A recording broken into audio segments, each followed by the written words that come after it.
but we are live, so if you want to start with the conversation we were having... No, I think that's a terrible idea. I think it's a terrible idea. Horrible idea. How's it a terrible idea, Ocean? I don't know. I don't have any details about why it's a bad idea. Is there a hammer somewhere? Look, we're starting Hammered Out. Oh my god. Look at that. Look, we're live. There's a tiny hammer. We're really live, Subject Changely. Subject Changely, is that where we are? Man, I really just want this live chat to work, but it breaks every time in the beginning. It's like it hides right when from the the fact starts, that we were like... talking about furries. Oh no! Yeah, no, you revealed it. It's called segueing, Ocean. It's natural. Yeah. Instead of inserting foot into mouth, you can get that one of those detachable tails, you know, that they attach to the belt. Something about bunny tails falling off. Why Something is about the bunny live chat not working? They regrow, right? Yeah. Only if your fursona is like a lizard. I just want this live chat to work. I just want this live someone chat. is saying tide goes in, tide goes out, ocean arrives. Okay. Yeah. No, tide goes in, tide like goes that. out. You can't explain that. It's like my channel. It comes and goes with the tide. I have no idea when it's going to be in or out, though. Yeah, checkmate moon realists. I guess we're doing this without a live chat next to the thing because it's we need the live chat. I want the live chat. First, but the live chat broken. scares me. Yeah, it's broken. Why is it broken? I don't know. Those of you who are familiar with my Twitch, please sacrifice ram sticks in favor of the tech gremlins, so that we can actually get something working. Maybe they'll help us out. I'm gonna see if I can fix this. Hold on. We're gonna flip. We must burn the ram sticks. We are now underwater. Aha! There it is. There's the live chat. Praise to the tech gremlins. I have gone underwater, and there it is. Oh my Jesus! I did it. I had to get us out of lava and submerge us underwater, and suddenly the live chat is working. It is fantastic. Well, the ram sticks worked. That's what I have to say. So how is everybody? They must have got on it fast. Those tech gremlins are dependable, as long as the rest of possum doesn't steal your sacrifices. Yeah, we actually have several possum that just frequent our property, and they're freaking adorable. Possums are cute. They look like they're wearing little fingerless gloves. Unfortunately, I had a possum give birth on our property about 2 months ago, but we were, for the record, Ocean knows I live out in the woods, right? We get coyotes that come onto our property and come foraging for whatever they can find. They actually critters. They actually took a dead goat off of my parents' property right after they had buried it. So now that they've tasted that, they go, oh, we know that there's food like here. Layers to that. But so these coyotes, they hop onto the property at night all the time. So we took out the trash and we're like, okay, well, we need to clean out the trash cans. We took it outside to clean it with the hose, but there were coyotes out there. So we left the trash can out and said, nope, we're not dealing with that tonight. That's a tomorrow thing. Well, it turns out a mother possum used our trash can for safety to give birth, but gave birth to stillborns. So it was a happy story until it wasn't, because we went out the next day and we saw her there just guarding the stillborn possum children. We're just like, hun, we're gonna have to tip this over, not just because we need our trash can, but you're not safe just guarding those. They're gone, hun. I'm so sorry. Yeah. But that said, now that we're here, it's depressing as fuck. Welcome to Hammered Out. We're dreaming way to to die. On the note of small time, possum tragedy, let us begin. I had a similar thing happen. I've got these 2 great dogs here at my house. They're big golden retrievers, sweetest things you've ever seen. They're half sisters.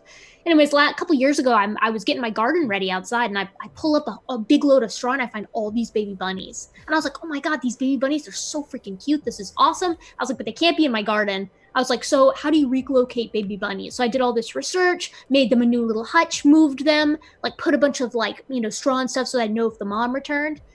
She came back. I was like, sweet, I'm Ranger Rick would be proud of me at that point. And then one morning, it turns out my folks let the dogs out, and I didn't realize it. And they came to greet me with blood on their little cute dog faces. And I found 5 headless baby bunnies out by the hutches, and I was like, they just didn't know any better. Yeah, I was like, well, Welcome to Hammered Out, everybody. Dead animals. Tuck that one into the trauma treasure trove. So that all said, normally we enter with a tech issue of some kind because Ocean is a dirty pagan. Right, it's my fault entirely. I didn't have these issues before you got here. So. Exactly. No, that post hoc, ergo. True. That's damn it. That being said.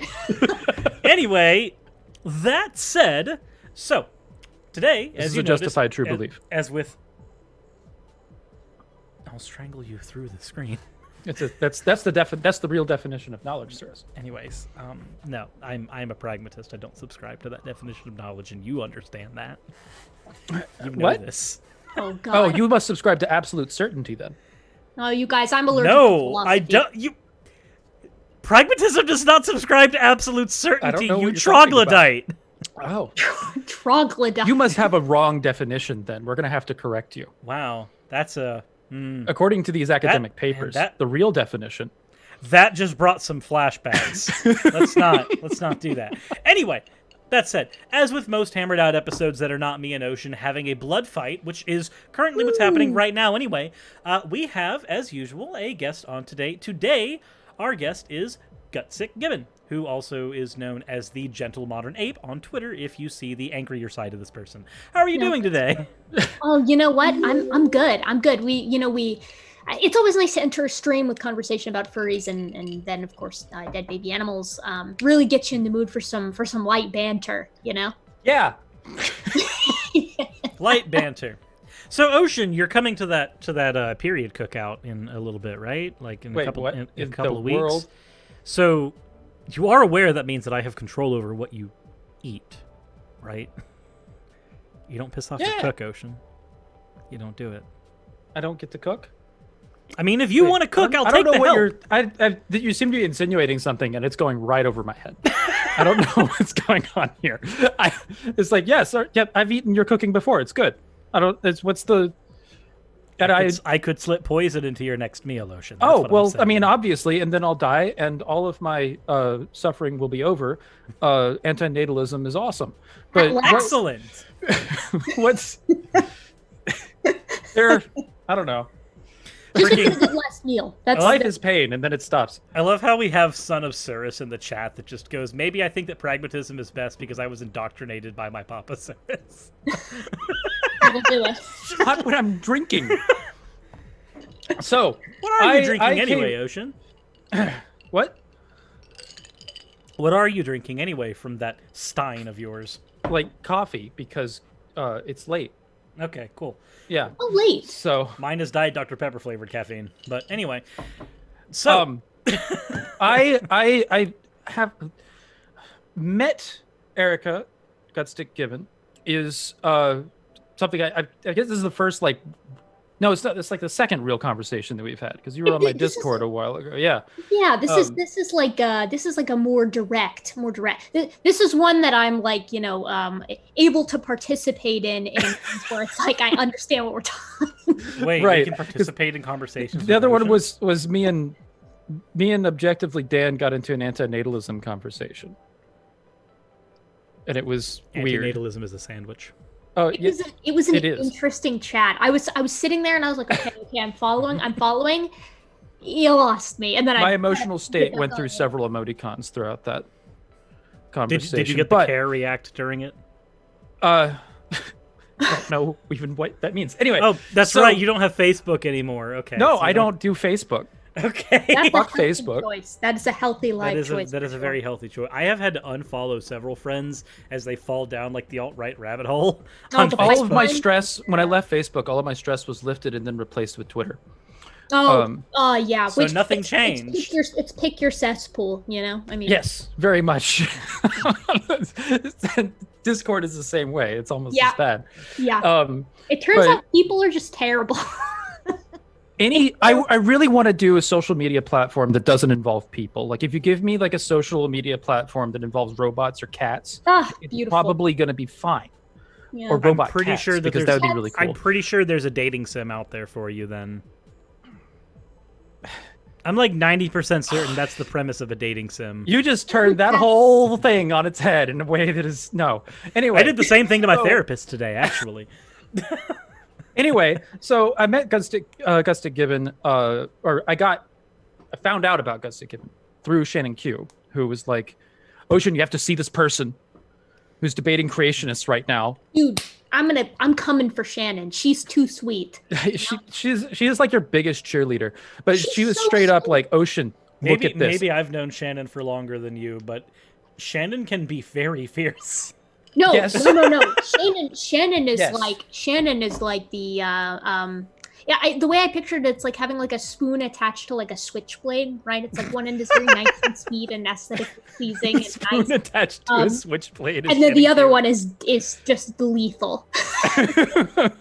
So, but she was saying like, all right, you gotta look at how she's debating standing for truth right now. It was a standing for truth debate. Moronic SpongeBob, my favorite. Because you've debated that guy like more than once now, right? Like Standing and I are pals. We get along, but yeah, I've debated Standing a couple of times. He the thing is that Standing is an odd character in a lot of ways. I've had nothing but pleasant conversations with him, but yeah, There's been some that have gone south with him before. That's because he's one of the types of people that can pleasantly tell you that gay people should have their brain matter on the wall. That's so like yeah, they're pleasant Suris. In the words that I'm literally saying what Steven Anderson has said to his congregation. No, I know.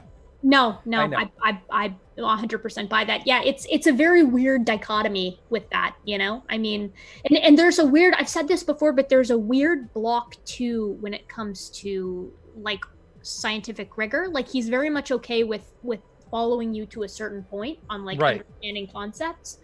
And it's not that he's incapable of understanding them past that point. It feels like there's a wall that just falls down. It goes up. It's the same thing with people called indoctrination. He hits the wall of indoctrination. And it applies to empathy too, right? You know, where it's like that empathy will go so far. But once you cross into the realm of like, I don't know, LGBTQ stuff, it gets a wall comes down. As soon as it's people that he doesn't consider people, then he stops agreeing that people should have rights, basically.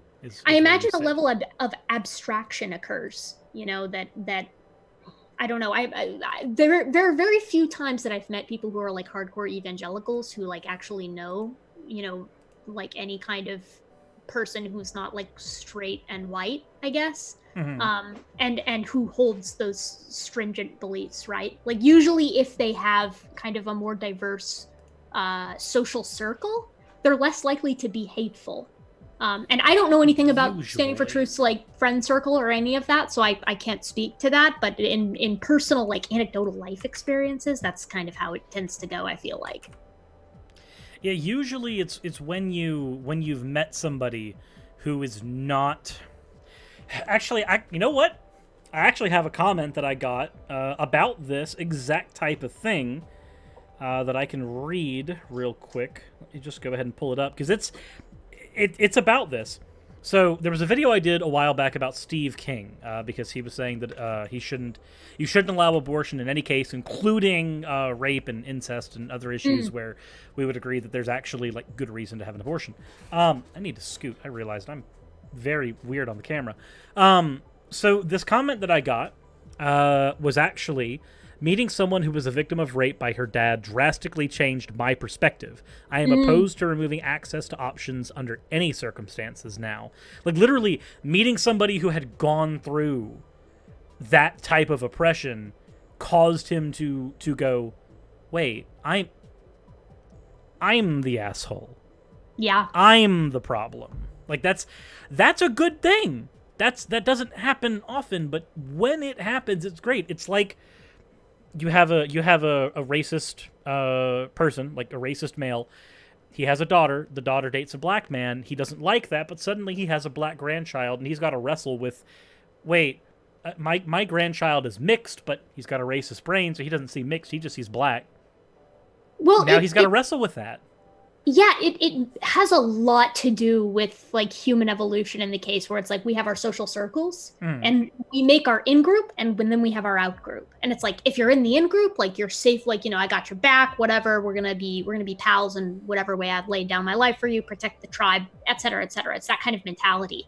But as the in-group expands and more people tend to fall into it, more kinds of people fall into it, you see like empathy just skyrocket. It's just different walks of life. Like, and we're very lucky in a lot of ways to live in an age where, like, with the digital age and things like that, where we can really, really expand our in-group to include a lot of people because the possibilities are endless with regard to who can. It allows conspiracy theorist communities to get so big.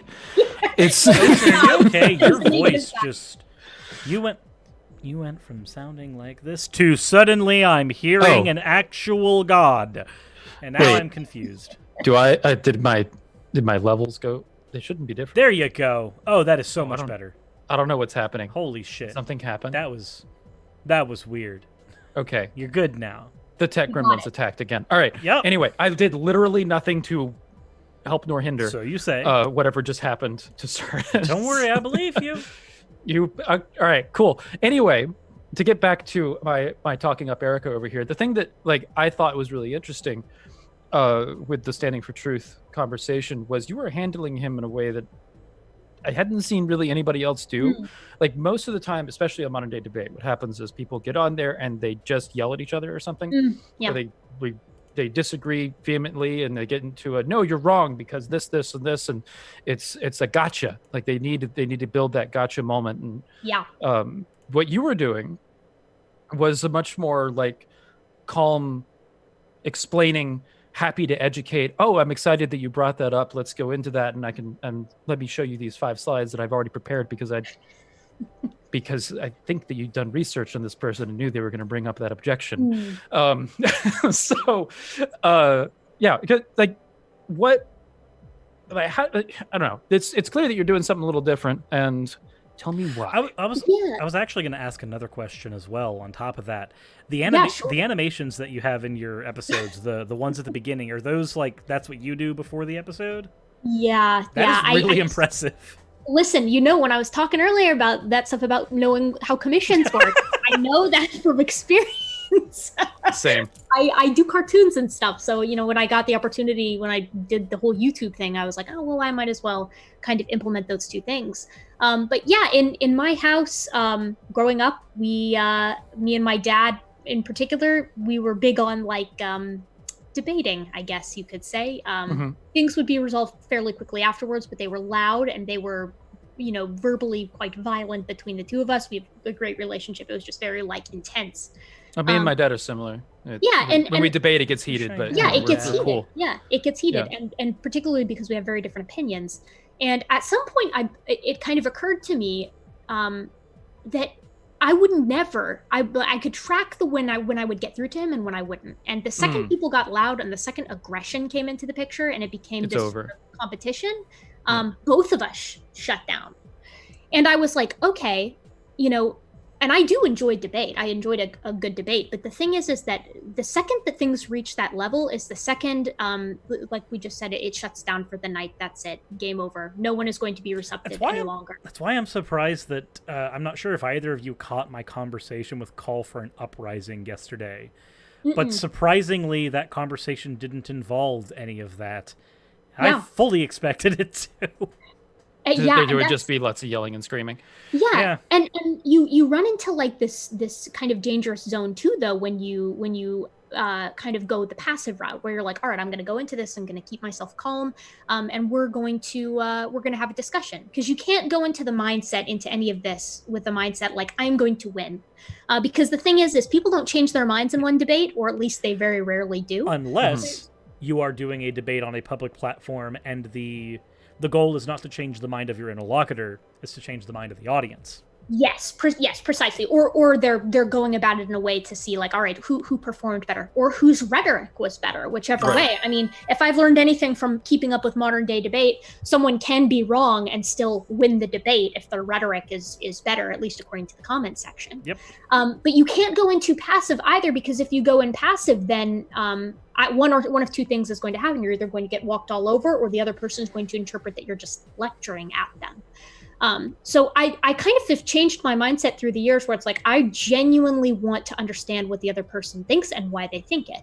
So it's kind of like, all right, it's almost like an epistemological thing from my perspective, but also from an aspect of like, I want everyone who's watching to get something out of it, from an educational standpoint. So it's like, right. I talk like I'm talking to standing, but I'm also talking to everybody who's watching, because I find this stuff really fascinating and really interesting, and I could talk about it on its own for forever. You're as much a conversationalist as you are a presenter at that point, and you've got to play.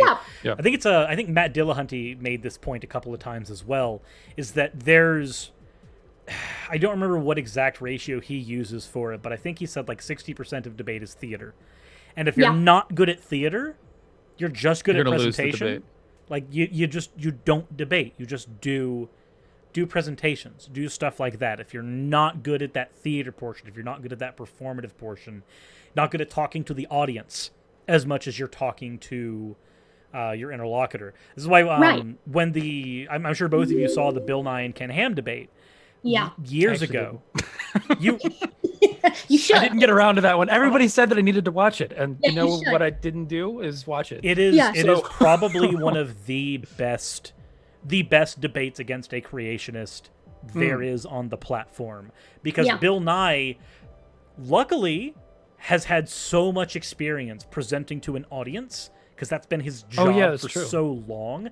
During that, he just literally, and making it accessible too. That debate felt like just an episode of a TV show. Yeah. Well, and there's another thing that I want to touch on that Bill Nye exemplifies perfectly, and that's he didn't go into that debate picturing Ken Ham as an enemy. And there were multiple times that an olive branch was sort of extended, like from, near the end, he was like, all right, well, what would change your mind? If you could give me an example of something that would change your mind about this, what would it be? And of course, to Ken Ham and to everyone who's watching. Yeah, Ken Ham said nothing. But of course, to everyone who's watching, that's basically saying like, all right, look, tell me how I can reach you, I guess, which is a very personal way of interacting. And when I debate people, I always kind of my hope is that I will leave on friendly terms and consider that person, I want to agree with them on at least something, find that common ground. And in that same vein, which is very similar to how Bill debates, I've noticed a lot of people when they get in that aggressive mood, there's a lot of accusation that goes down, like you're lying about that, or you're doing that on purpose, or and then that very quickly devolves into an ad hom thing.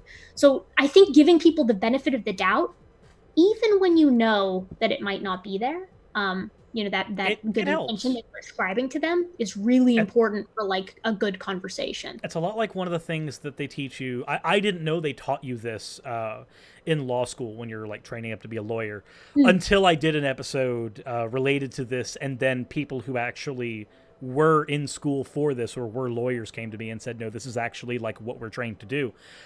It's a lot like granting the premise in a debate, where you just instead of just smacking down your opponent, you go, okay, you know what? Let me go ahead and stand in your shoes for a minute. Let me go ahead and be you for a moment. Let me live as if I'm you for half a second.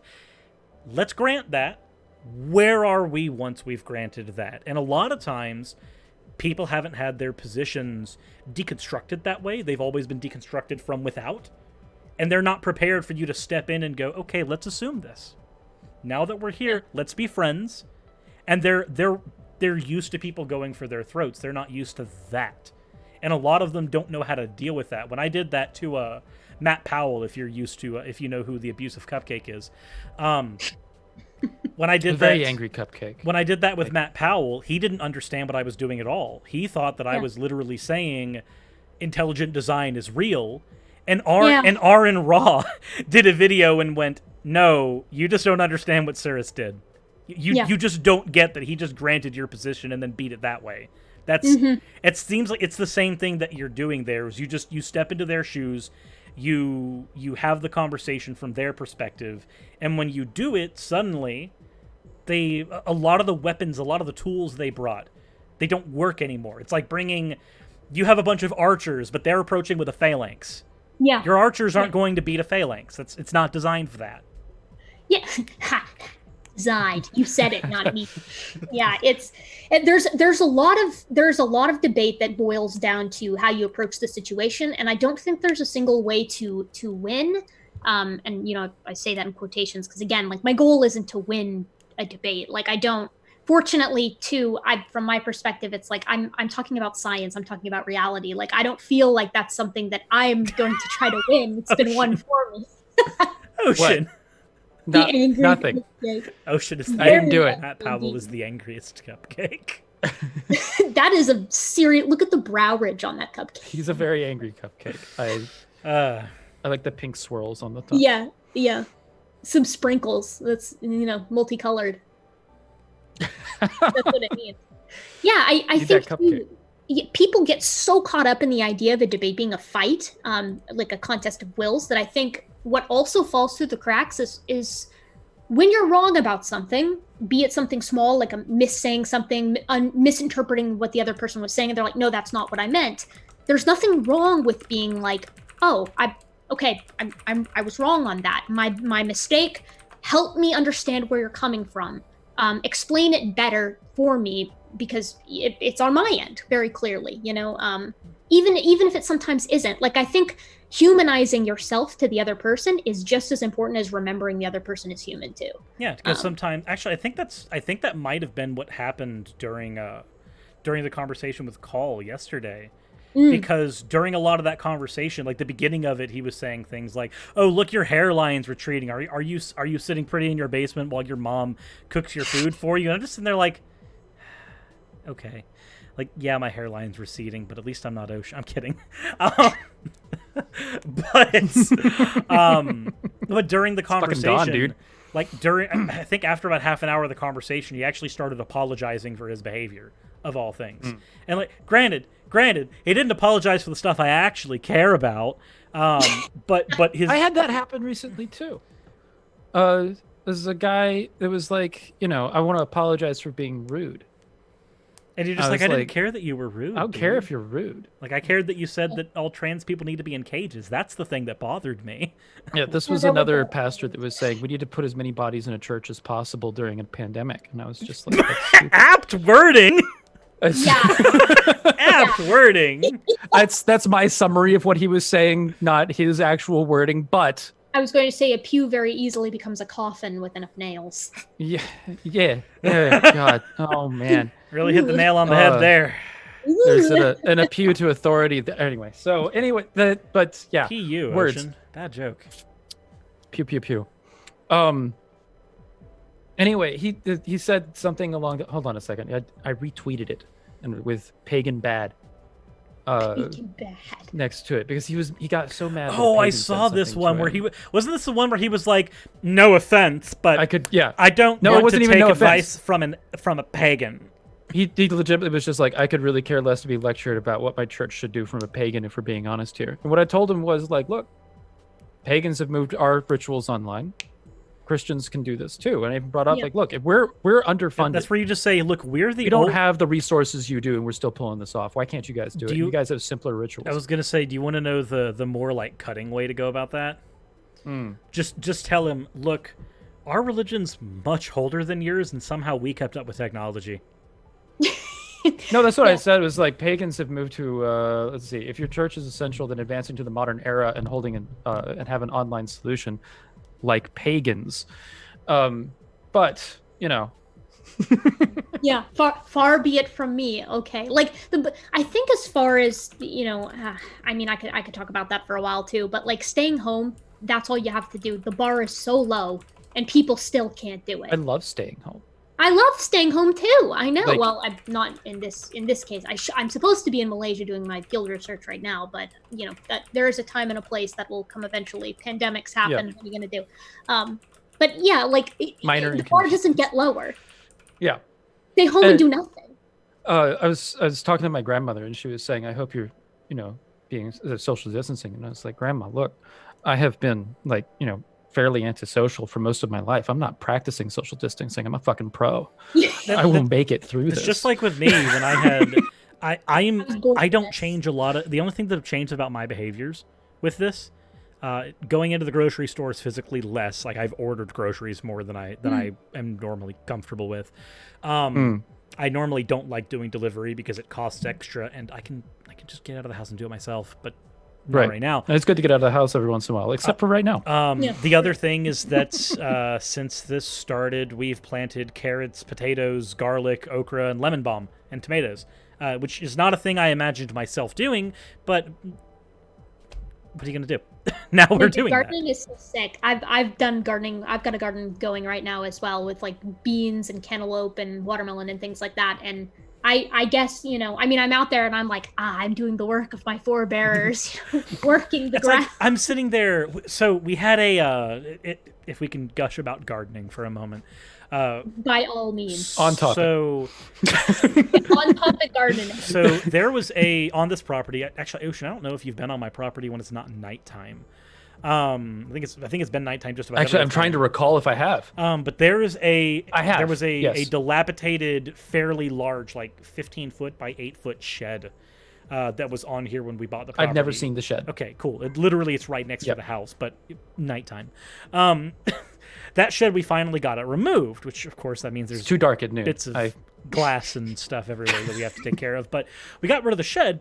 But if you've ever removed a building and then tried to use the soil under the building for anything, it is a pain because that soil's been compacted down. It's compacted. So I've been going out there with a shovel, and it's clay, which there are a lot of vegetables you can grow in clay anyway. Carrots will grow in clay, potatoes will grow in clay, okra will actually grow in clay, so going out there and taking this compacted clay and just taking a shovel to it, just like, I will get food out of you.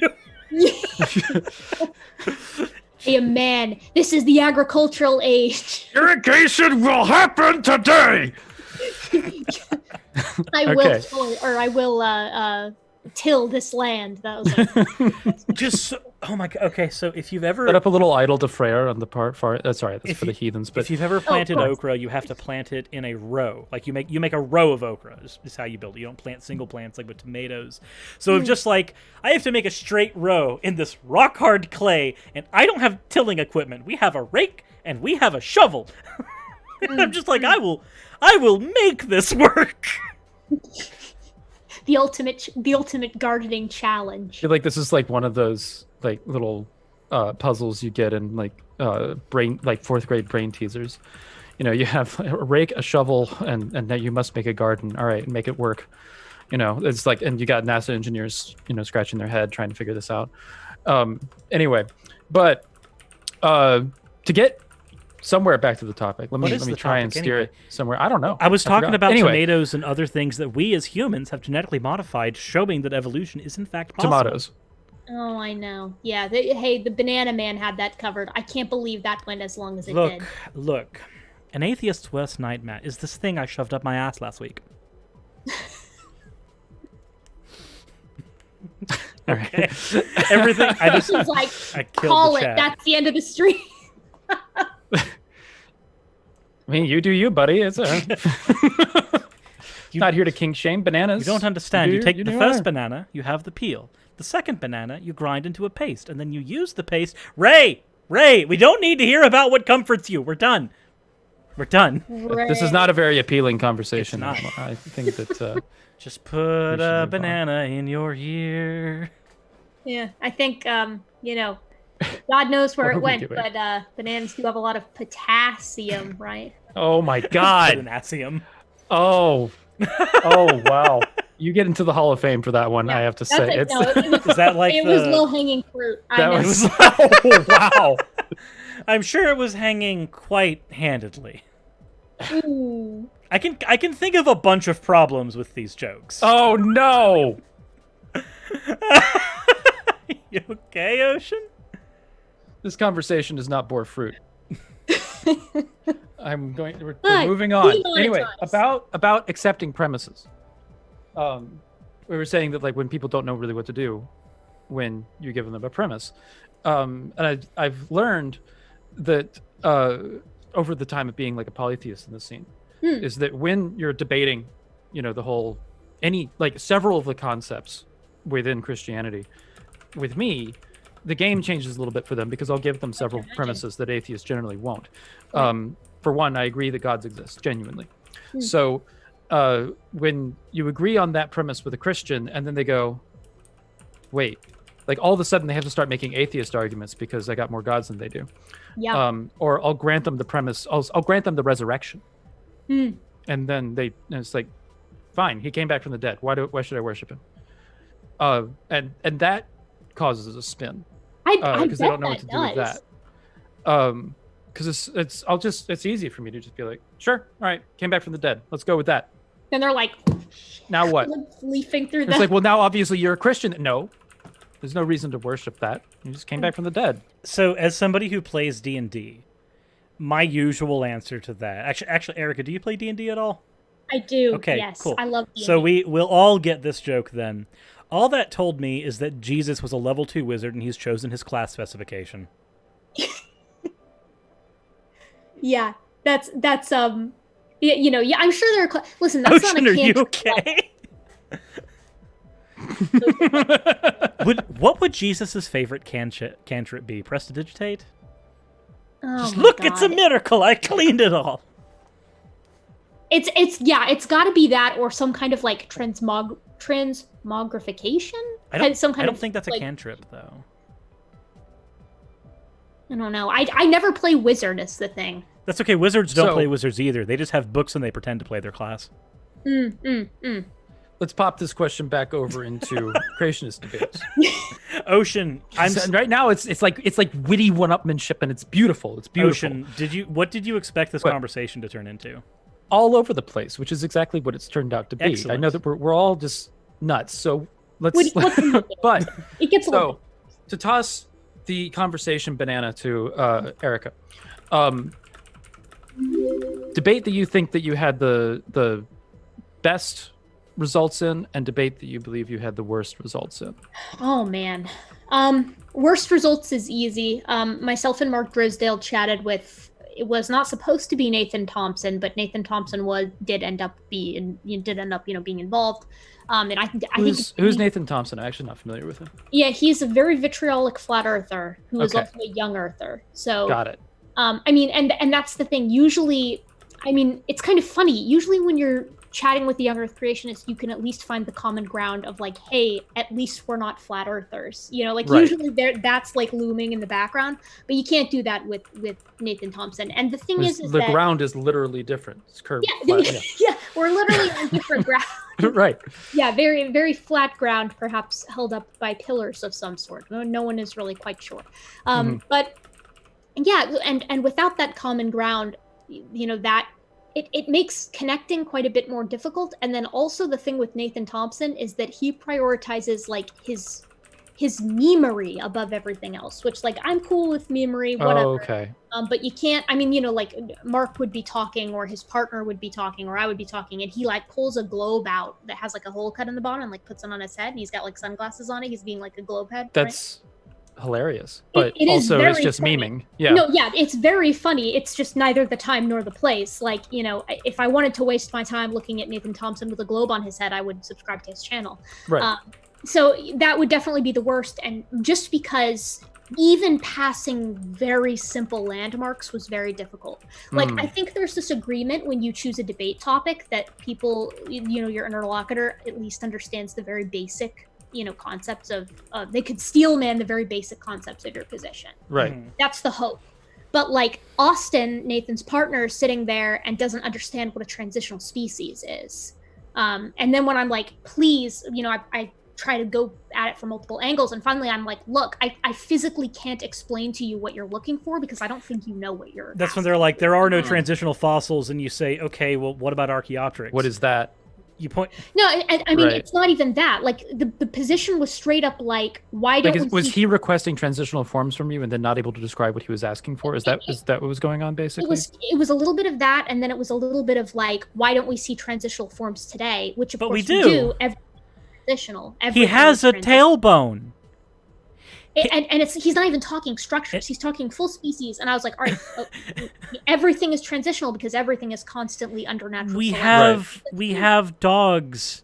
We have dogs as opposed to wolves. Like, we have dogs. We have dogs. All caps. Everybody in the chat. We have dogs. Guys, all caps right now. Given this H, is the if we have dogs. Anti-flat Earth. This is F's in the chat. Checkmate. Flat Earther. We got dogs. We have dogs. Yeah. There we go. Here they come. Yeah, and that was easily the worst experience that I've had, like, on debating, just because it was like there was no mutual agreement on terms. They didn't understand the basic premises of my position, and finally, they didn't actually come there to have a conversation. Yeah, they came there to meme and to dominate, and as opposed to have a talk. Yeah, and it's like, if I do say so myself, I feel like I'm pretty decent at, like, having a conversation with, like a brick or like a rock. Like, I can talk and to chewing anything, on pasta, apparently. Yeah, I'm sure I'm still getting like yeeted into the stratosphere for that. For context, there's a video she has on her channel where the whole time she's just munching on pasta and just like, sorry if the crunch is happening. I just have to do this. Dude, we didn't have. Okay, I can justify that all. But I'm still getting flack for it. I can't believe it. People are really hung up on that whole deal. I got 2 emails about that, and my channel was still very small. Pasta off. You would think that eventually you would get into pasta, but it's not. you would think that it's that was easily the worst experience that I had debating.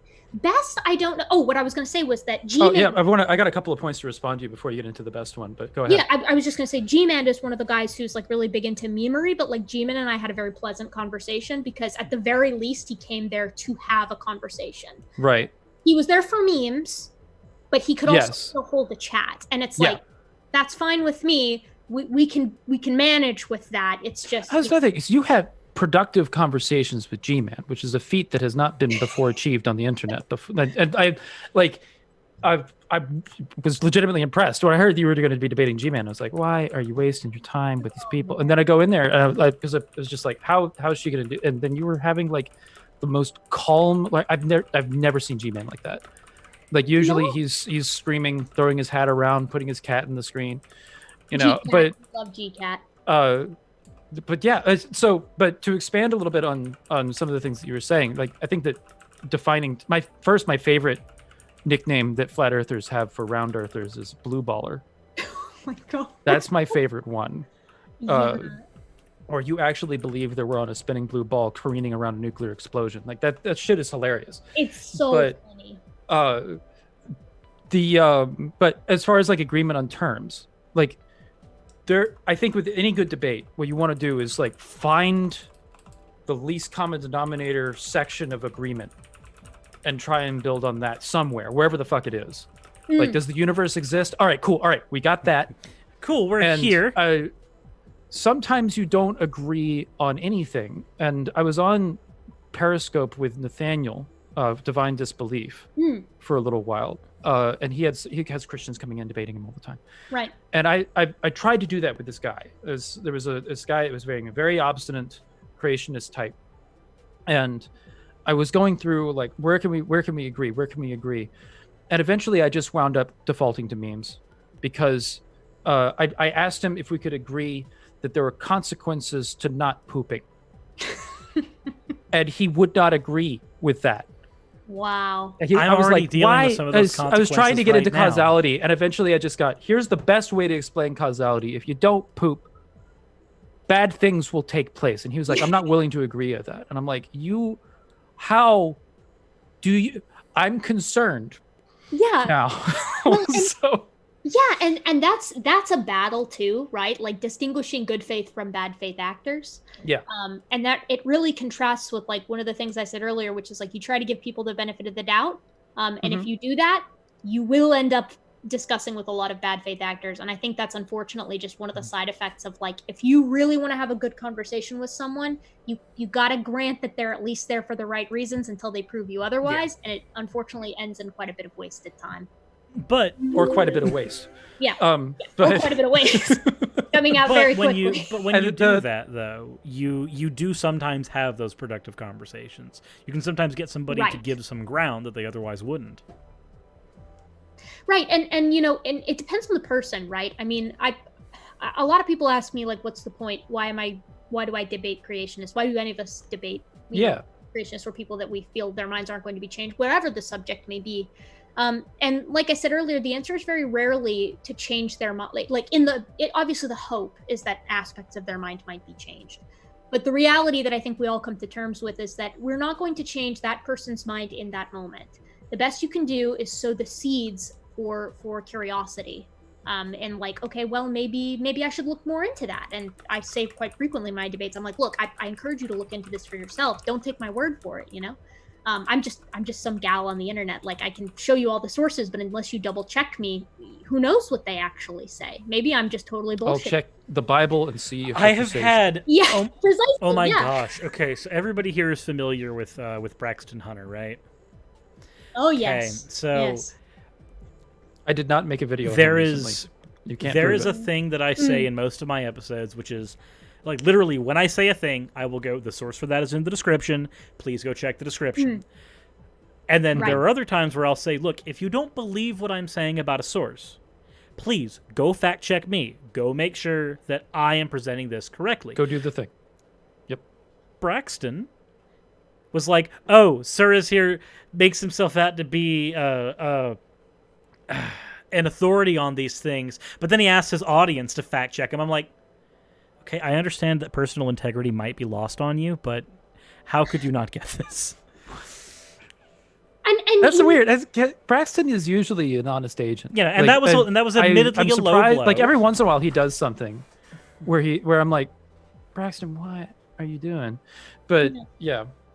Yeah, and I think one of the difficult things, and of course I speak about creationists because that's typically who I debate, but is that you really have to have your sources for just about everything. Like I've gotten very good at my background is in academia, so it's like I'm making a bibliography comes as second nature at that point. Yeah, it comes secondhand. Yeah, it's very secondhand nature. That's just alphabetized. Like I've got works of art, but even minute claims. Like I could sit there and I could be like, all right, let's talk about some problems with kinds coming off of the Ark, right?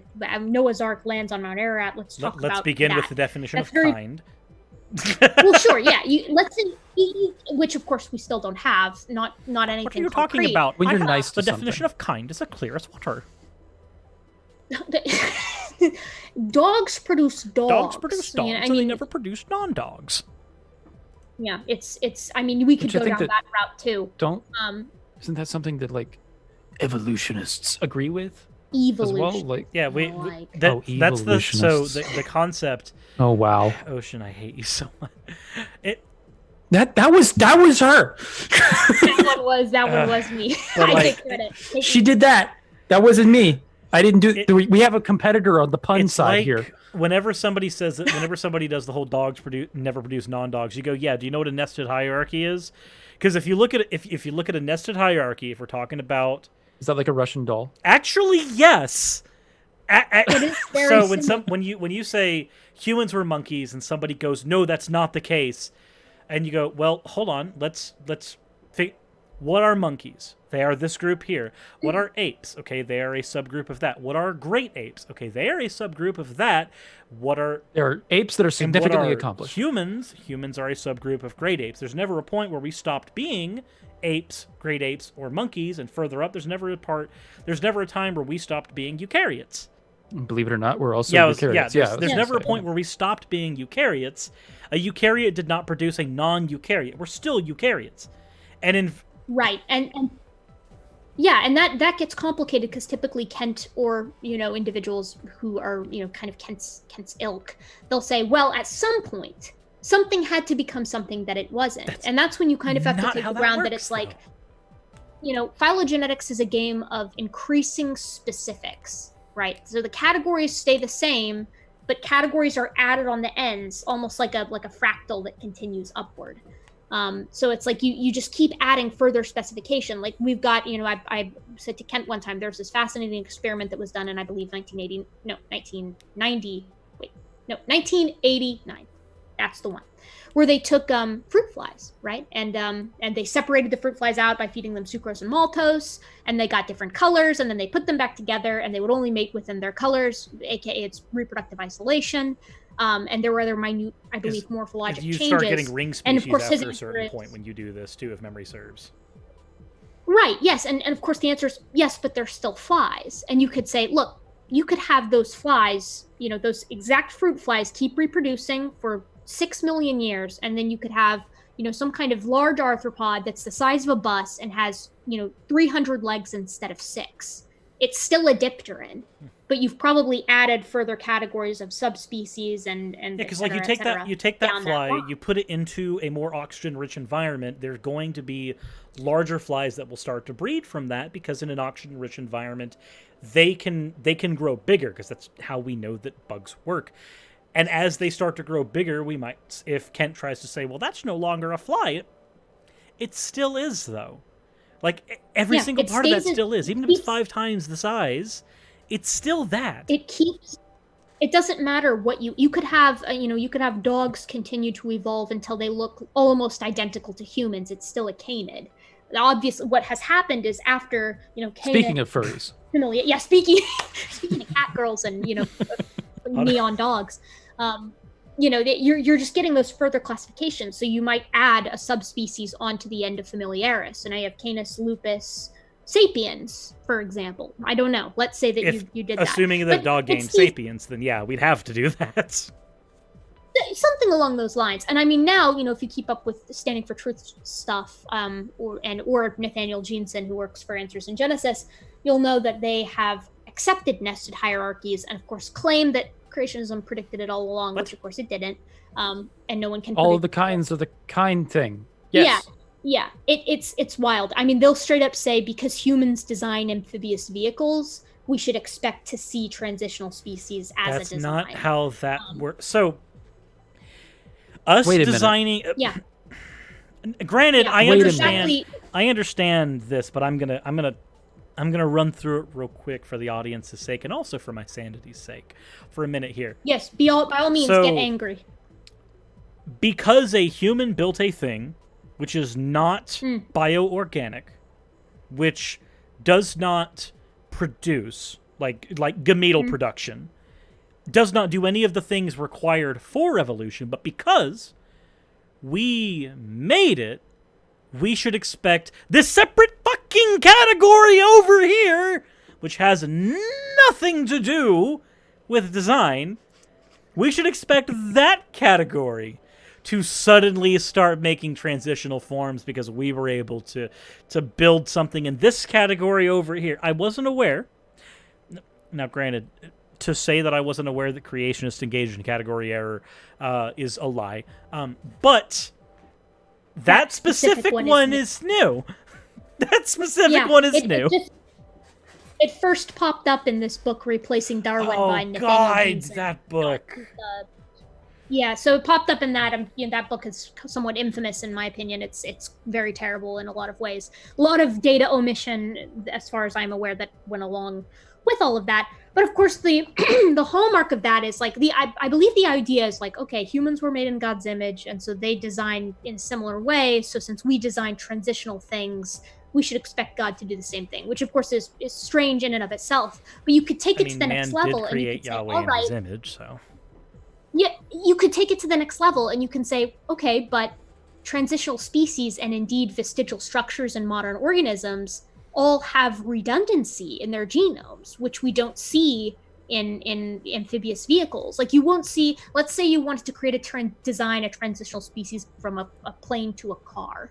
At some point, the car is probably going to have useless rutting wings out to the side. They don't do anything, but there was no, negative, impact on the selection, so it just kept them around. But we don't find that in things like amphibious vehicles from a boat to a car. There's no vestigial propeller. Yeah, we didn't just there's nothing added on there that isn't there for a reason. Don't you know vestigial organs don't exist? Yeah, of course. Yeah, whales don't have hip bones all the time. Shh. Hey, that's for their banging. That's what we found out, by the way. All of them. God put them there for the sex. And now I'm thinking about. Allegedly, the ladies are. Please tell me that there's somebody in this group, so not Ocean, who has seen ReZero. Because now I'm just imagining. So not Ocean. Yeah, no, exactly. Now I'm just imagining. So for anybody in the chat who's seen ReZero, I'm imagining the genocidal, memory-wiping white whale fucking now, and my brain is bleeding. Just. Interesting. The funny thing about that is many cetaceans that are like really big like that. They actually require a third party to actually get it on. Arc in the chat. Because they need to flip upside down. So you know what I mean. There has to be a buddy underneath to push and that so one up. And the hip bones. There's some very funny that. diagrams out there. Yeah, the hips do not do it all. You need a real wingman for that kind of business. Something hipsters. So Seth in the chat just screamed in all caps. Oh no! I saw fucking why, straight Suris? up. Why the freaking hell? In two separate. Oh no! Fucking why, Suris? Why the freaking hell? Why the freaking hell? Yeah, there we go. Well! The last thing that I wanted to comment on before we go into your best debate was the memeing thing, which I've noticed that there are some times when people go into a debate and they'll put on what I call meme armor, which is if they just start memeing. This is the Fuentes thing. You'll never engage with their their Fuentes argument. Thing. Yeah. Fuentes definitely does meme armor a lot. Where instead of engaging with the argument, he'll just meme about it and then move on. And it's just an appeal to confirmation bias, and that's it. So putting on like the globe on your head and all that shit, it's just like, okay, well, I can't engage with that. You're not giving me anything to counter. Like, I can't address this. Right. And the goal is obviously to get a rise. Right. Either out of you as the interlocutor or Just perhaps not a the rise audience. out of the whale, and please. the way to manage it is you got to be like, man, dude, like, are we going to talk or what? Like, are you just, you want to waste my time, or do we want to have a conversation? Exactly. I accept that as a concession, to me, or... I've learned a way of calling it. It's aggressive, but a way of calling it out is to just like directly address it and be like, behind every armor of memery is a coward, like going into that kind of shit. But if you're trying to have like a more productive, like nice conversation, and be like engaged in a way that's a little bit more palatable, it's incredibly difficult to engage with that because there's not really anything to fucking go on. Like it winds up being, okay, well now they're making jokes, and you can start making jokes back at them, but then now the conversation is quickly devolving. Yeah. I think, I mean, my strategy with Nathan was to appeal to his partner, who wasn't doing that kind of nonsense. If it was the two of us, just 1 versus 1, I probably just would have, went to the moderator, James, and been like, look, man, like, I feel like I'm wasting my time, and I feel like everyone who's watching is also having their time wasted. Like, if he wants to meme it up, people can go see that shit on his channel. But I've got better things to do. We're here to have a productive conversation. Well, we can have a clown commercial break every 5 minutes or so, but we can, I'd like to keep most of the conversation on topic if we can and stop the memes. Yeah, and just keep it light and breezy. Like, I mean, my advice to people out there is like, the second you get pissed off in an argument, getting heated and passionate is one thing. Getting angry is another. Yeah, because then that's the, I think when someone starts memeing and you get angry at it, like then they've brought you out into a game in which they're probably better at you. Sinker. Yeah, hook, line, they got you on that one. Yeah, exactly. It's done. Yeah, I totally agree, and that's the moment too where you really got to take it, as difficult as it is, because sometimes that shit is so irritating. You got to take the high ground, and you got to be like, look, I don't know what to tell you. If he's gonna sit there with a globe on his head, then I got better shit to do than this. Right, and so sometimes they meme against the wrong person. Sometimes they'll meme against somebody who's genuinely better at memeing than they are. Yeah. You don't want to be. There's only one thing worse than being memed at, and that's being the loser in a meme off. Right. When you started it, like. Yeah, exactly. Don't take on you fight off more than you could chew. That was not meant to be a thing that happened, but it did. So someone is saying, will you ever have another debate with Cupcake? Have I had a single debate with Cupcake? I think the closest thing we had was when I showed up on your stream, and then it was on Hammered. I was on the Science Falsely So Called thing. Yeah. No, it's like he was on, and then I came on, and then he fucked off. And I wasn't able, I engaged with him like a little bit, and he promptly hung up. But I wouldn't call that a debate. I'd call that like a a light engagement, a skirmish, if you will.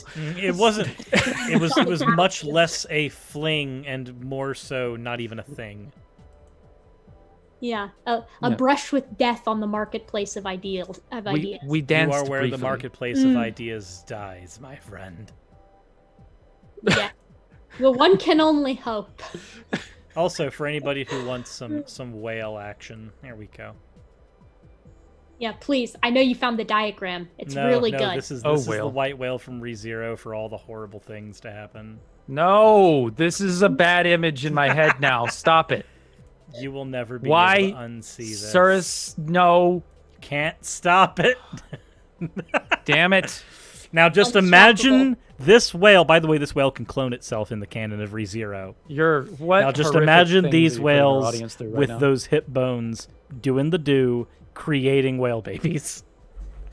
I'm ready for there is one too many uwus in the chat in response to that. Guys, give me an H in chat for whale banging. Oh, God. Please give an F to pay respects to Ocean. I'm out. Yeah, F mega in the chat, ladies and gents. God. And there's people putting G in the chat. I don't know why. Because they don't want this. Do not want. Not want. Yeah, G is just the imposed. Please, God, no. FHF. Why? Oh, we have you guys are. I don't know. This is the most mixed the chat has ever been on the G and H dichotomy. Yeah, exactly. It is. There is no like coherent construction of consistency that can be built out of what the chat is doing right now. There's no agreement. Yeah, this is the type A, type B personality split. Type A personalities, they want to see, that. So, moving on. Best debate that you've had. It's very easy to pick I couldn't tell you the best. I know the one that got the best reception was with Kent. Because he's a name, right? Yeah, I think it's just because he's a name. Yeah.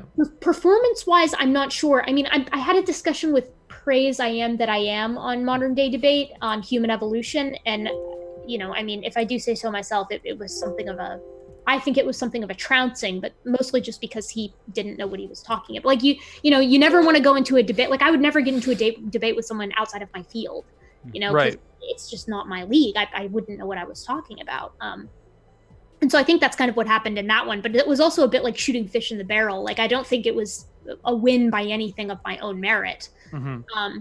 So I don't know. I would be interested to know, like, people who have watched some or some of my debates what they think. I would be interested to know what they think. What did you like about your Ken Hovind debate? We might as well talk about it. Because we're going to want to hear about it. Yeah, I'll tell you. What level of swearing can I do on this channel? Okay, I was fucking prepared for that. There you go. I was on it because that was the first debate that I did, and like I said, I wanted to get into the debate community because I enjoy debating, and so I reached out to his secretary, which was still Rhonda at the time, wherever she is, may God rest her soul. She's not dead, I just miss her. She was great. The current secretary she's not very nice, but harder to deal with. So I hopped in and we had to reschedule twice, and so I had all this time to prepare, and I was like, I consumed more Kent Hovind media than anyone has any right to. And I was ill. By the end, my boyfriend at the time was like, holy shit. He walked through the room and he was like, I just felt like 6 of the gyri of my brain just flatten out just by listening to that. And I was like, yeah, well, try listening to, whatever, 12 hours worth of it. But because I was well prepared for it, everything he brought up, I was like, I know that. I knew you were going to say that. I'm ready for that. Like, because here's the key with creationists. They're very, very, very good at bringing up things that sound like they're true or scientific. But then, 20 minutes of looking into it will show you that it's a misinterpretation or an outright misrepresentation. Like probably 9 times out of 10, at least 8 times out of 10. What's a good example? Like just Oh man.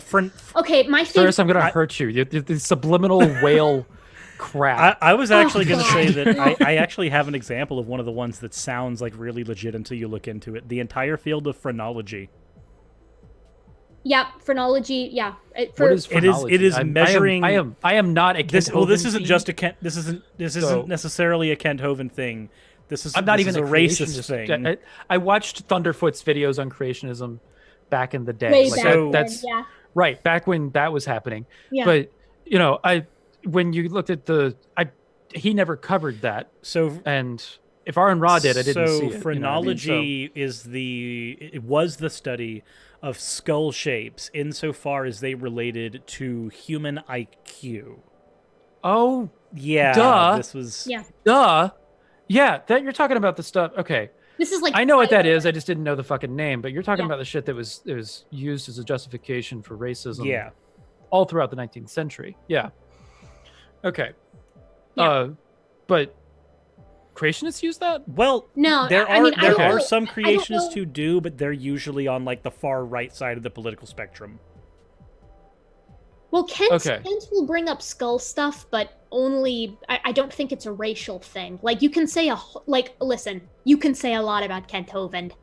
He has not said anything overtly racist that I am aware of. Mm-hmm. Other crimes against humanity have, of course, been committed, but nothing directly racist. One thing that I like to bring up a lot that I think is just a sheer misrepresentation is something Standing for Truth brings up all the time, which is, so if you're a creationist, you believe that everything is intentional, because, God wouldn't make a mistake. And so part of that, creationists had a really hard time with the concept of junk DNA. So this is the idea that most of the human genome is kind of redundant and it's evolutionary leftovers, which you would expect, right? That's what you would expect, is that most of the human genome is probably not really doing too much stuff. And the way that they can test this is they do these things called knockout tests on mice, which is they'll take a mouse and they'll knock a ton of the genes out so that they just don't work, and they just see what happens. And if the mouse still mouses, then junk.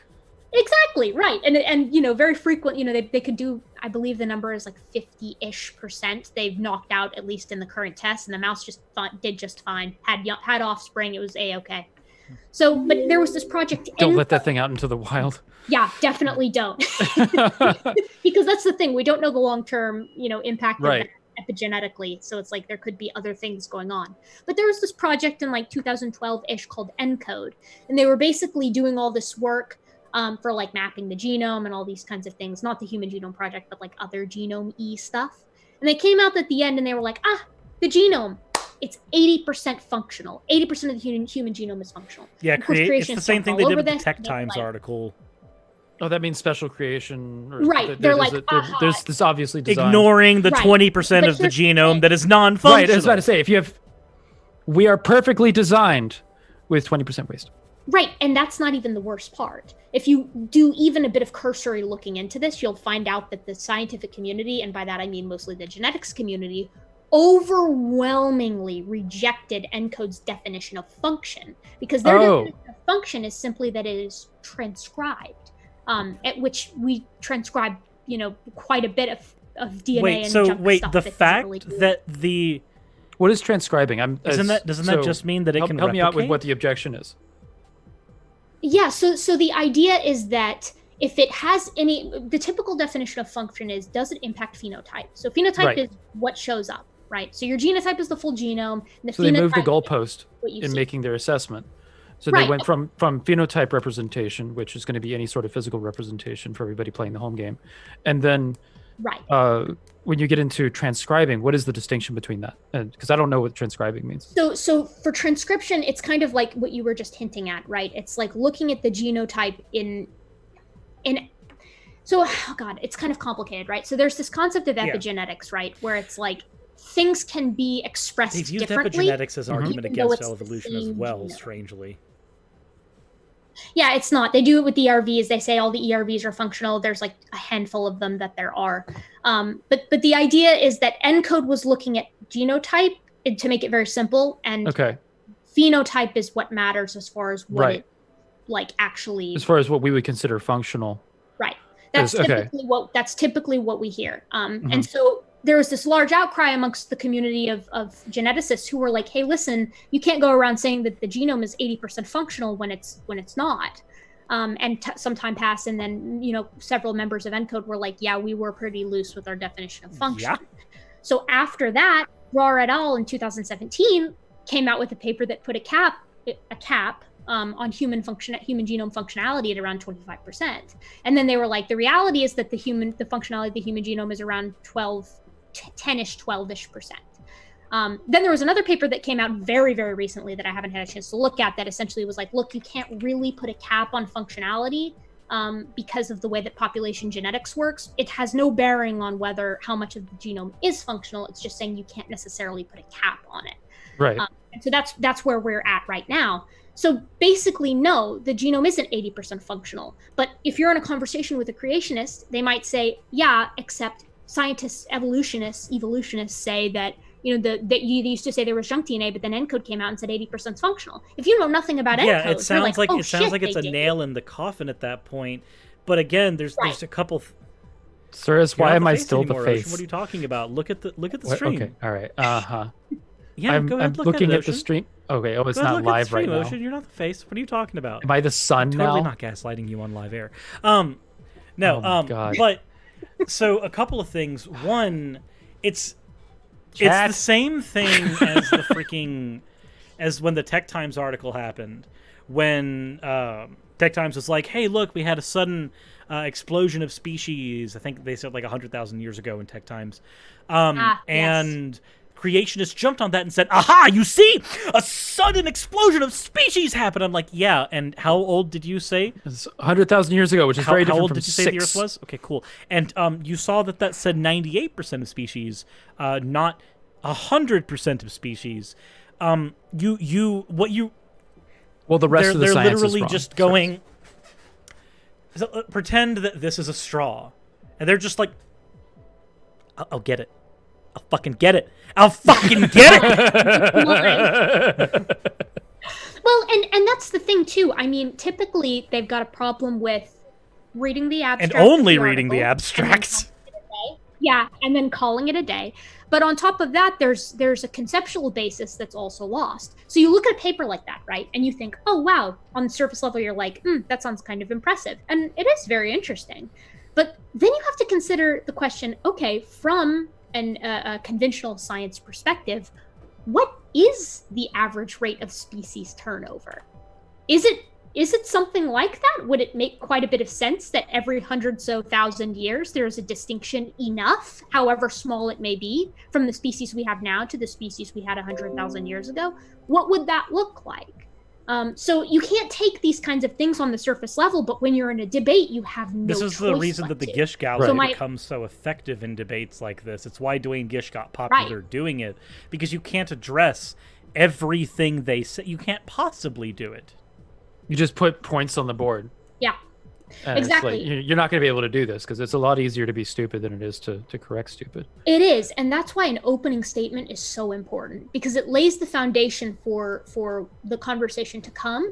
And this is kind of a strategy that I use, but it's like I put gotchas, quote unquote, in my opener very frequently. There are a couple of cool papers out there that are statistics papers that are like, look, if we're looking at this from a statistical standpoint, like and trying to assess what are the odds with the given value that separate ancestry explains all of life on Earth instead of a universal common ancestry, and it's like ridiculously small. So you show a paper like that, and that's effectively which is funny because then they will use that same type of methodology to argue for fine tuning. Yes, but the problem with that is, and I've seen those fine-tuning papers before. I've seen those many times. And the interesting thing is that I have yet to see a paper by a creationist or proposed by a creationist that gives very small odds for life that takes into account natural selection.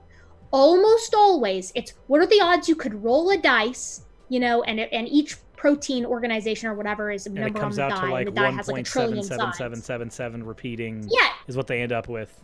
You end up with this really small number, as would be expected. What are the odds that, I mean, like, what would be the odds that you slam, on a keyboard and write a book? Like, it's very small. But what if you had a corrective measure where every time you correctly type a word, saves it. It isolates that word is now saved. Exactly. It's like right. the way that I generally handle, because I've had somebody comment on like, why don't I use the puddle analogy when dealing with fine tuning? Maybe it's just because I do competitive card games. For me, it's a card game analogy. I'm like, okay, let's take a deck of cards. We're playing Yu-Gi-Oh, Magic the Gathering, Pokemon, Weiss, Hearthstone, LOR, whatever. There's so many of them now. I'm just going to grab a random one. What are the odds that I'm going to grab any hand out of this deck? Well, the odds are generally, if we accept one of every card in a 40-card deck, we're sitting at like 1 in 42,000 for any given hand I can pull out of this deck, which is really low. Not quite as low as the odds they're giving for stuff in those papers, but it's still really, really low. And you go, okay, so let's take this hand. What is special about this hand? What is special about the hand that I just drew? Well, they would answer nothing. But something has to be special about it. The odds were low. The odds were really low that I drew this hand. Yeah, there you go. But so what's special about it? Nothing special about. What are you talking about? Okay, so let's lay out your argument. Well, life is very special because the chances were really low. Fuck. Yep. Yeah. Yeah. So, but you were saying there's a gotcha that you're in your presentation of it as well. That there. Yeah. Where you hiding the there's a trap to be sprung. Well, the idea is basically like I'll lay I used the statistics one just because it was the one off the top of my head. But my favorite gotcha for creationism, the one that I think really just OKOs the entire situation, is the problem of heat and radiometric decay, which is kind of strange because my whole deal is anthropology and zoology and things like that. Not so much geology. As excellent. Yeah, not so much. And as excellent as all those arguments are, the one that I've seen big goose egg zero creationists, including Answers in Genesis, have a real solution for, and Answers in Genesis actually admits to not having a solution. They actually appeal to miracles on this one. Is cramming in all the radiometric decay heat from 4.8 billion year old rock into 6,000 years. Because as any element decays, you release a little bit of heat. And because the half-life of some of the elements that we have on this earth is very, very high, it's not a problem if you got a long time. But if you want to take all that heat and cram it into 6,000 years, and realistically, because they think all the radiometric dating stuff that makes the earth look very old, well, they think it all happened during the flood. So really, you don't have 6,000, you have 4,400. So if you were to do that, if you were to cram, and they also think all the tectonic plates moved into their current position and all of these different things. If you were to cram in... The flood is like hand wavy. And this is how we got things that they are now. This conversation happened so many times when I've the few times that I've been willing to engage creationists, which isn't as often as I should, that you usually get, these are probably answers you've seen, where they'll go... Either they'll appeal strictly to carbon dating, and they'll only talk about carbon dating. So when you talk about radiometric, they kind of slip around. They go, well, I don't know about all that, but I know carbon dating can't even get this far. Yeah. No. Here's your gotcha. There's $247 billion a year put into finding natural gas and oil and things like that, and they use evolutionary presumptions to find that gas. Basically, they have to say, all right, well, we find most of the oil in the Carboniferous, so you really got to know where the Carboniferous is in the geologic column. And there are churches with money in places like ExxonMobil. They literally have to get money from the science that proves them wrong. There's that. And here's the long story short, right? Here's the gotcha. Here it really is. If you were to take all of the heat released from the friction of the plates moving from Pangea, which everyone agrees, and even creationists used to be a thing. They think it was the pre-flood formation. We know that it's very, very old, as well as cramming all of that radiometric decay into that 4,400 years. You have enough heat that during Noah's flood, you are going to, this is great, you're going to vaporize the crust of the earth 28 times over. I'm talking the granitic crust of the Earth will be vaporized by all that heat. So that would solve a lot of our current problems. On the low end, it would. On the low end of that, national debt would be solved. Yeah, of course. Yeah, no more taxes. It's great. We don't have to deal with the next shitty election. It's going to be awesome. Right. On the low Student end, debt canceled. Yeah, it's no big deal. On the low end, you're going to vaporize the oceans a couple dozen times over. On the high end of that heat release, if you go with like the we are now in iron core and nothing idea, else. Yeah, you're literally. I'm not kidding. It's something like a couple of trillion hydrogen bombs worth of energy in order to like actually. I mean, you got to think the difference between 1 million years and 1 billion is like. What is it? It's something like 1 million seconds is 11 days and 1 billion seconds is like 33 years or something along those lines. So it's like those numbers are vastly different. And we're not talking about 1 million versus 1 billion. We're talking about 6,000 versus 4.8 Suris in the chat billion. just said, would the mantle still exist? And I think I have an answer for you. Yes, the mantle would still exist over there and a bit there and there and... Yeah. You might find some in Saturn, a little in Jupiter. A few bits have been vaporized by the sun just because it has enough of a gravitational pull for that. Noah's like standing on Triton and is like, and what we got here. Like, damn, where'd the kangaroos go? This is not where I expected. Guys, the boat where's to land, Yamcha? but... Oh, he's there. And there. And the heat coming off of the Earth is like enough to. We have now turned the Earth into the weapon against the aliens, everyone. Planets. The creationists did it. Yeah. There's nothing left. Yeah, so in my opening statement, I tend to bring stuff like that up. Like, all right, we know radiometric dating is a thing. It's literally just a law of physics. You can't really disagree with who wrote radiometric those laws? dating. They'll bring up things like discordant dates, and then you can bring up the fact that this is something that most people don't know, but that if you do a little bit of digging, you can find out. A discordant date is considered discordant if it's off by like 1 million years, which means you could get a date of like 3.34 billion and another of 3.33 billion, and that's considered discordant, even though they both still say, and the ballpark is 3.3. At that point, either answer is they go, which one's the right one? Well, it doesn't fucking matter which one's the right one because they're both older than 6,000. It's not 6,000. It's not. So 6,000. Yeah, and I knew a creationist named Jay Weil, and he would debate all the time on this issue, radiometric dating specifically. I hadn't heard him address this, but he had a PhD in nuclear physics, and was arguing that the universe was 10,000 years old. He was like, I don't think it's 6. Yeah, I think we it's call like that 10. We call that. And he thinks that solves everything. Ocean. Yeah. Well, he produces books for homeschooling. Yes. That's called personal financial incentive. Yeah, the weird thing is that it's like creationists have this idea, and AIG does this a lot. It's like, okay, they have a geologist. They have 2 geologists. You've got Steve Austin, and you've got Andrew Snelling, right? And they're like, look, geologists agree with us. The ones on your payroll do. Yes, of course they do. Yeah, they're like, 2 do? It's like somebody who learned from Jay Weil's books in high school is in the chat and is freaking out, going, no. That's like there's a guy freaking. It's like let's call AIG an abusive parent for a minute for this analogy, right? It's like AIG goes, look, I'm not abusive. Even my kids agree with me.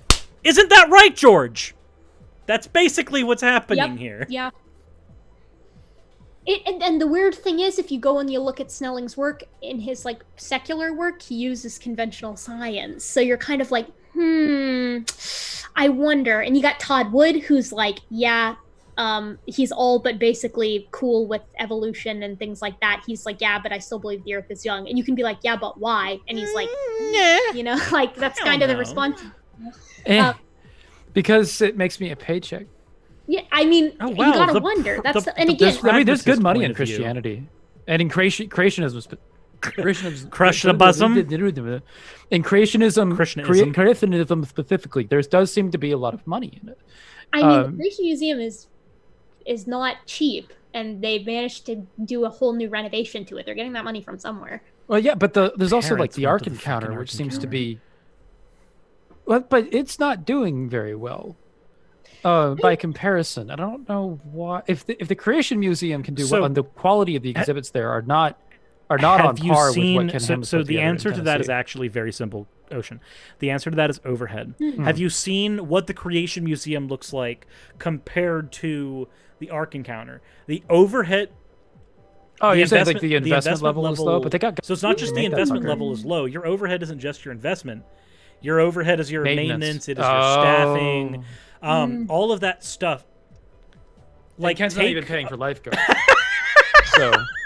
I mean, they're gonna come back. They had a great time. No, so when you look at the Creation Museum, that was when ridiculous, you look at the Creation Museum, no, dude, the overhead so for that place is ridiculously low. They can staff that place with 3 to 4 people, and that's like gets it running perfectly fine for tours and everything. The Ark Encounter is not quite the same. It's a much larger area. So Ken Ham was like, I'm gonna make a fucking theme park, because he wanted to do Bible Land. Like, he wanted the Ark Encounter to be the first of like 30 Come more here exhibits. and let's talk about God. Like, there was going to be an amphitheater and a dinosaur Can we get an park exhibit on that potion like, from all this Numbers? other stuff. On how that works? The abortion potion? Can we get an exhibit for that? Just have that as a fucking ride. And this is what happens when she's an adulterer. The thigh rots. You got a little mason jar that says "Baby Be Gone" or something. I don't know. This is terrible. I know he wanted to do like a Tower of Babel thing at one point. Yeah, he did. There was several exhibits that he had planned. He had if there's one thing Ken has, it's creativity. No, let me find like a full there's concept art of the whole park. Like, you can say a hell of a lot about Ken Ham and AIG, but they know how to look professional. And that's what makes them so dangerous. Okay, like he is the missing link. The reason that this is my headcanon now. The reason that Ken Ham is a creationist is because he's scared the scientists are going to pick him apart because he's the missing link. They're gonna find out. Yeah, he's insane. He's just gonna be like, Lucy was my wife. Why? That's my wife, you monster.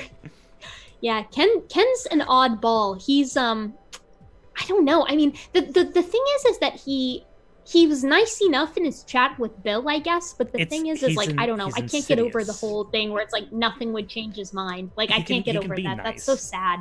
Imagine having that opinion, you know? The thing with someone like Ken is that they can sound nice via professionalism, but they are insidious, and that's kind of my problem with that whole slew of people in general, is that they sound nice and they sound convincing, and that's how they gather a flock.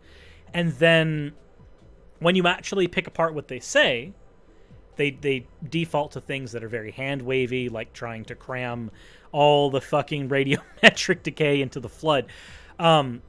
And then when you actually like dig even deeper to some of the other opinions they have informed of the Bible, you end up getting into some really dicey territory, like particular opinions where women are concerned, ideas about slavery, stuff like that.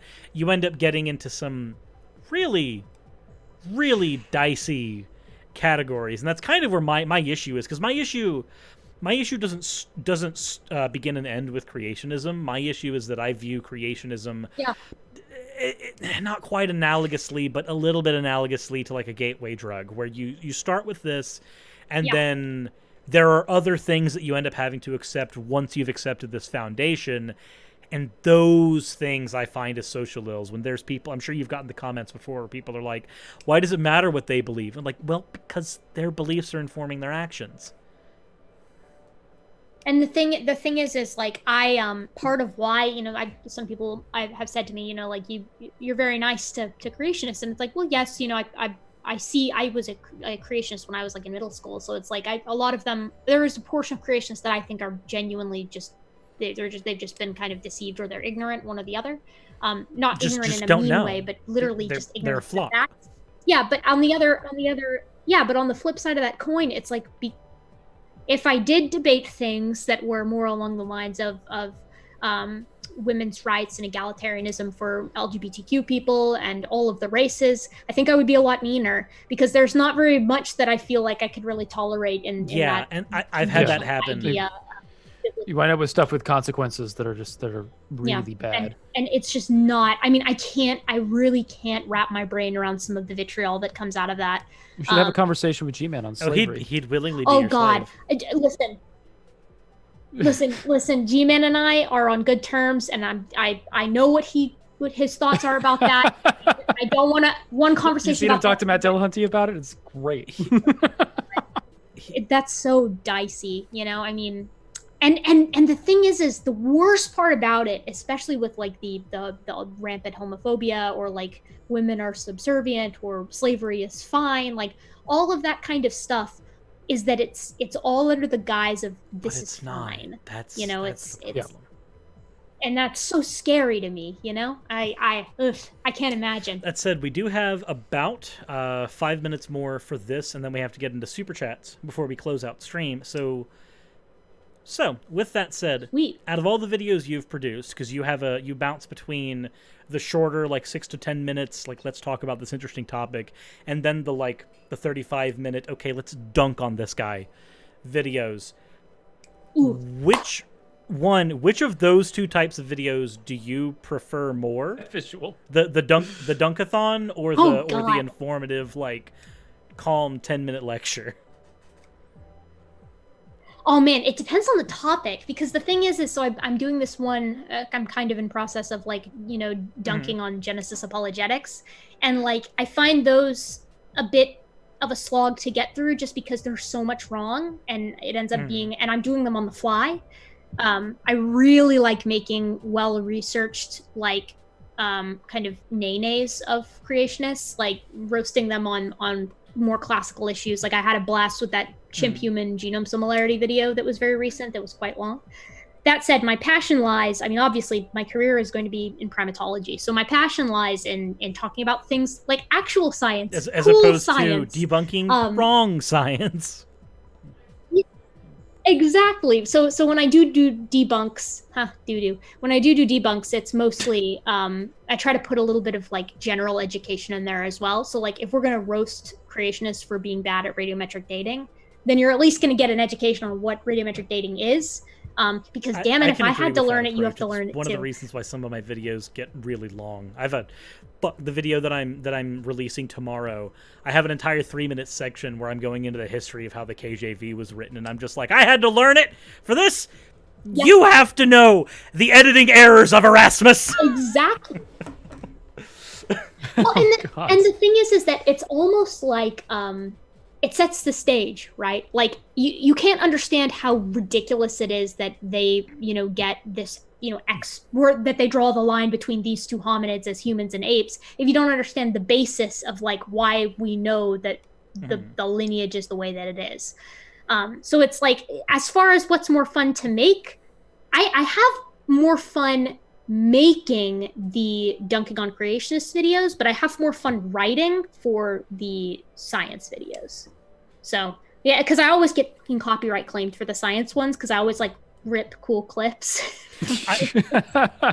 And then I get, and my philosophy is all right, is it worth the $6 in revenue that I would make to take out a cool video of Tiktaalik? No, for that. It's not worth that. So yes, please do. It's the 13-second the limit doesn't matter. The limit actually doesn't matter. All that matters is that the system caught it. The system can catch anything 6 seconds and lower. What you can do, though, this is what I do with my music, actually. When you have your clip, slow it down to 90 or 85% speed. It especially works if the clip doesn't have a lot of audio behind it that's words. Because music tends to not warp that much until you hit 60%. Drop it to about 85% speed, drop your video in, and then see if it gets claimed. Do it with a video you've already done, and just drop it in as unlisted and see if the audio system grabs it. If you have the same luck that I do, and I'm a larger channel, the system tries to hit me more, you shouldn't actually have to worry about copyright claims that much there. Slowing down stuff it doesn't legally make it transformative, but it does make it to where YouTube's system doesn't auto-grab it as easily. But what you're doing is transformative anyway, because you're making valuable commentary on it. So you're within the bounds of fair use. Well, and that's what at the end of the day. I appeal it every time, and I'm always like, and you win the appeal, but in order to you not can save go yourself a headache by hell. just slowing it down sometimes and doing that. Because like I'm on my gaming channel, I did a video on Super Smash Brothers stuff, and I used a lot of footage from Nintendo. And Nintendo's really grabby about their copyright stuff. I didn't have that. Yeah. I didn't have that problem when I did my Paper Mario video because I either used footage of my own gameplay or manipulated footage bit by bit of trailers and other various things to step around their copyright stuff. Right. You can navigate the copyright system if you know little tricks. The speeding trick is one that Prophet of Zod taught me. He uses 95% speed. I'm gonna use that because I'm very sick of appealing these. I'm very sick of appealing to YouTube's merciful side, because the merciful side is not. What mercy? They're a corporation. Yeah. Yeah, exactly. It's like there's a robot back there. Even the manual review is done I have by a bad robot, news, everyone. Good God. So you know the rule about fan art and hammered out, right? Oh no! What happened? The rule about fan art and hammered out. The rule is that if fan art is submitted during a hammered out episode, it gets displayed during the show. We look at here. it. So it goes now, up. Yeah. I'm looking in. It's on screen now. It's on your server. I can't see it because I don't have the stream up. But is it in fan art on the? Jack and Quill says that he hates me, and we all have to suffer now.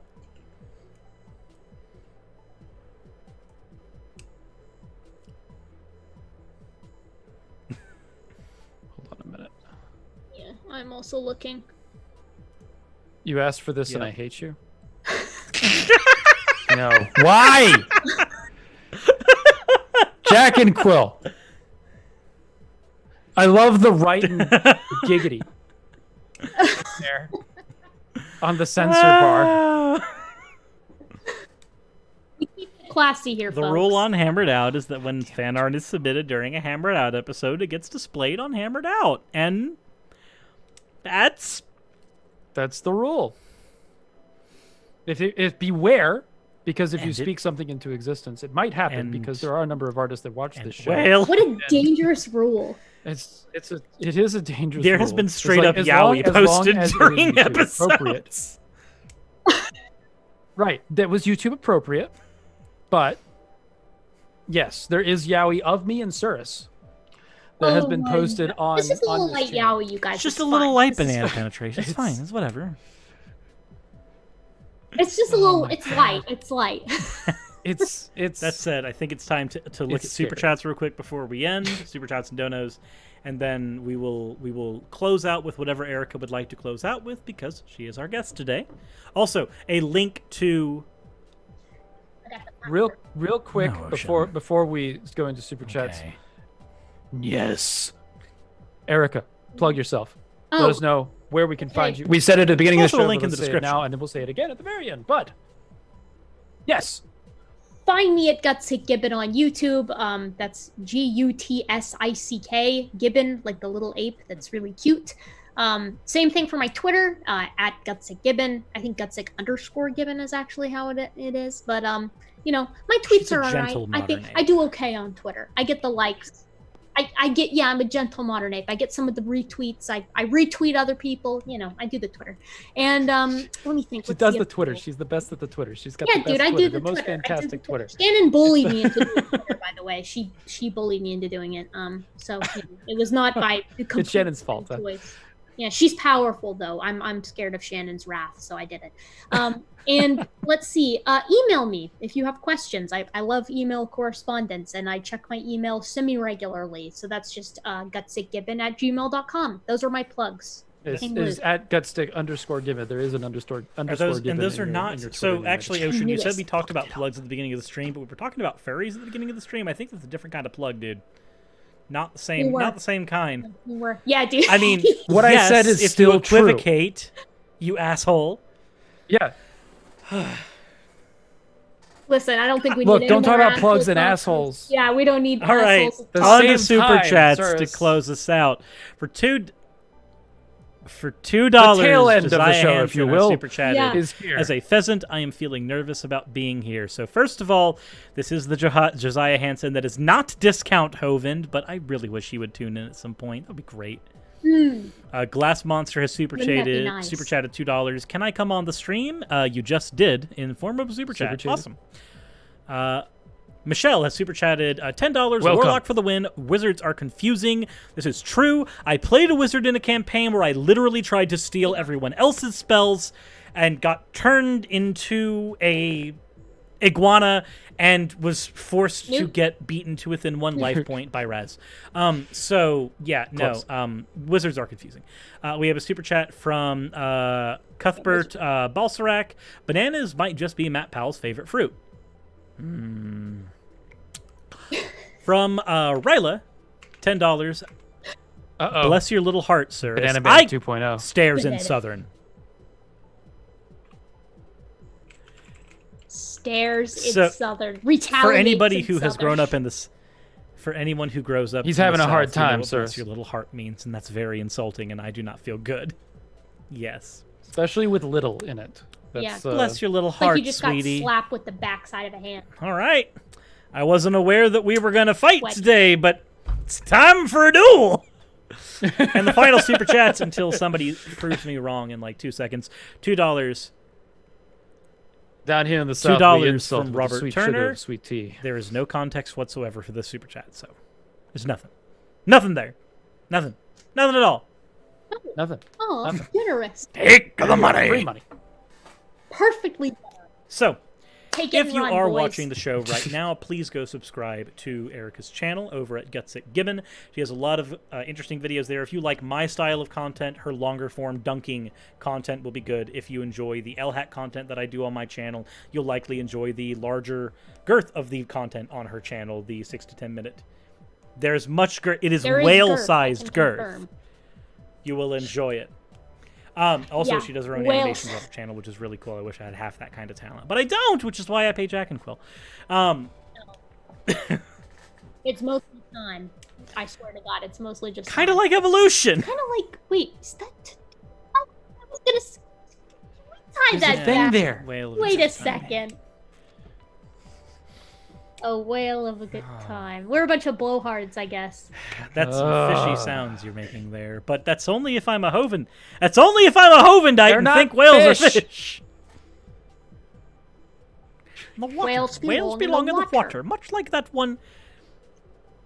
Things were bigger when there was a bit when there was a higher atmospheric pressure.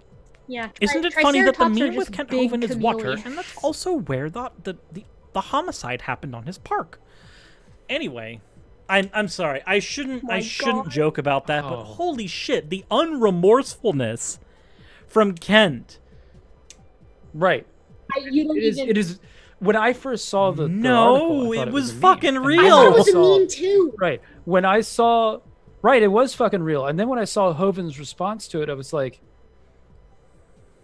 "Please be a meme." Did you say it that way? Did you say it that way? God. It's like there's a if there's by chance anyone who's been living under a rock, the context is that a youngster died at Kent's park, slipped on a dock, hit his head, and drowned. If I'm remembering correctly, is what Kent said to the fam, or what Kent told us as the audience. So Kent wants to be no as one evil is very as the happy Disney with that Corporation. whole. I don't. Yeah, I'm not sure what to do. I mean, the thing is so James from Modern Day Debate was like, "Hey, do you want to debate Kent again?" And I was like, "I don't know that I could." Like after all that, like that's. Oh yeah, that's fair. That's just. I don't know. It's up in the air right now. We'll see. Yeah, I would agree with that standard. Do I want to allow myself on a platform I'm sharing with this guy who's unrepentant for a child's death? Yeah, it's every once in a while someone does something that just makes them not sharing the platform with you again. And like the first time I had that experience was S.J. Thomason. I did a video if Suris, if you recall that yeah. And there's been a few other people, that have done something where I'm like, oh, okay, I don't need to bother with you anymore. Was this and the book thing with that's SJ? the what? The book No. With SJ? Yeah. SJ, no, it was there was a debate that I was in with SJ that featured a guy that was a Satanist. And it was a pleasant debate. The guy was incredibly polite to everybody. And then, later on he died. SJ took the opportunity to tell his widow that that was when I did my. Oh, good God. Yeah. This I is had within just the day had of her on my announcement. channel like 2 weeks prior. And it was like, okay, that bridge is burned. Yeah, it's like before that I was like, SJ, she's annoying, but she's good faith. But then that happened, and I was like, we're done. No. But that's back on positive notes, whale fucking. Yes. So there is are there positive anything that you would like to end on, Erica, that is not the unfortunate circumstances surrounding various creationists and/or apologists on the YouTube platform? No, man. I would just say if you're intending on debating a creationist, go into it with kindness and compassion. Be educated before you do go into this. If you can, try and ensure that the interlocutor you're debating with is a good faith actor. Never be afraid to admit that you don't know something or that you're wrong about something, and be confident. And that would be my my advice to those of you out there who are thinking about picking up the gauntlet of this very messy job of don't go in trying to be Trogdor the internet Pwninator. Go in trying to be closer to Bill Nye, please. Yes, yeah. Trogdor, we can save Trogdor for another time. Burn a Nation, there's always time. Burninating the countryside. I love it. Burninating all the peasants. God damn. Burn a Nation. With like the He was a muscle man, arm on the Ocean. end. I love it. Dragon Man. Yeah, that's what peak milk. You may not like it, but this is what it looks like.